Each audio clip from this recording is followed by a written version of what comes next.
तो वहीं छत्तीसगढ़ में चुनाव की तारीख नजदीक आते आते मुद्दों की बौछार होने लगी है। एक तरफ जहां जनता से जुड़ी योजनाओं में भ्रष्टाचार का आरोप लग रहा है, तो दूसरी तरफ सत्ता पक्ष के लोग जमकर पलटवार भी कर रहे हैं। प्रदेश की सियासत में अब रबड़ी और रेवड़ी की चर्चा शुरू हो चुकी है। इस पर देखिए खास रिपोर्ट।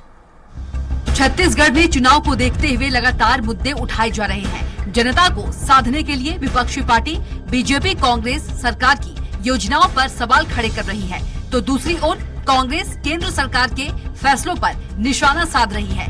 प्रदेश की सियासत में अब रबड़ी और रेवड़ी की एंट्री हो गई है। कांग्रेस की राष्ट्रीय प्रवक्ता सुप्रिया श्रीनेत ने केंद्र सरकार और बीजेपी पर सीधे हमला बोला है। सुप्रिया श्रीनेत ने कहा कि छत्तीसगढ़ में चुनावी माहौल है और फिर एक बार जुमलों का दौर शुरू हो गया है। ये चुनाव रेवड़ी और रबड़ी के बीच में खड़ा हो गया है। हमारे द्वारा जब कोई योजना लाई जाती है तो उसे रेवड़ी बताई जाती है और जो खुद रबड़ी परोस रहे हैं।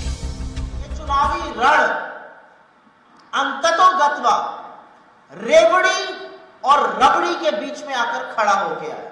आप दलितों, शोषितों, वंचितों, आदिवासियों, किसानों, मजदूरों के लिए काम कीजिएगा तो उसको भारतीय जनता पार्टी और प्रधानमंत्री लोग रेवड़ी बुलाते हैं। प्रदेश में जनता को साधने के लिए जहां कई बड़ी घोषणाएं की जा रही हैं, तो वहीं इन घोषणाओं पर लगातार सियासी बयानबाजी भी गर्म हो रही है। हालांकि प्रदेश में जिन योजनाओं को बीजेपी रेवड़ी बता रही है, इससे पहले छत्तीसगढ़ में जब बीजेपी की सरकार रही तब भी जनता को सीधे लाभ पहुंचाने के लिए कई योजनाएं बनाई गई थी। सुप्रिया श्रीनेत के बयान पर पूर्व मंत्री बृजमोहन अग्रवाल ने कहा कि रबड़ी और रेवड़ी दोनों बांटने से काम नहीं चलेगा।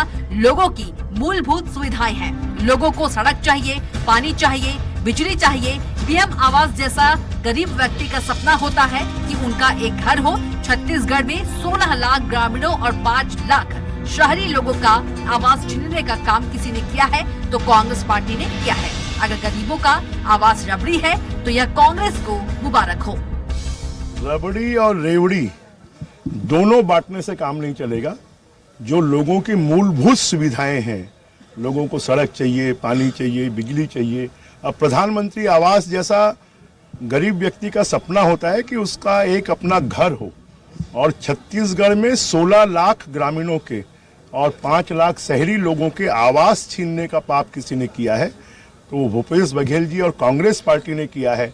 अगर गरीबों का आवास रबड़ी है तो ये कांग्रेस को मुबारक हो। सियासत में यह पहली दफा नहीं है कि रेवड़ी और रबड़ी को लेकर चर्चा हो रही है। इससे पहले भी इस तरह की बयानबाजी चुनावों में देखने को मिलती रही है। हालांकि इस बार छत्तीसगढ़ के चुनाव में खूब रेवड़ी और रबड़ी जम रहे हैं, लेकिन इन सबके बीच देखना यही होगा कि जनता को रेवड़ी और रबड़ी में क्या ज्यादा पसंद आता है। रायपुर से स्वराज एक्सप्रेस के लिए हेमंत शर्मा की रिपोर्ट।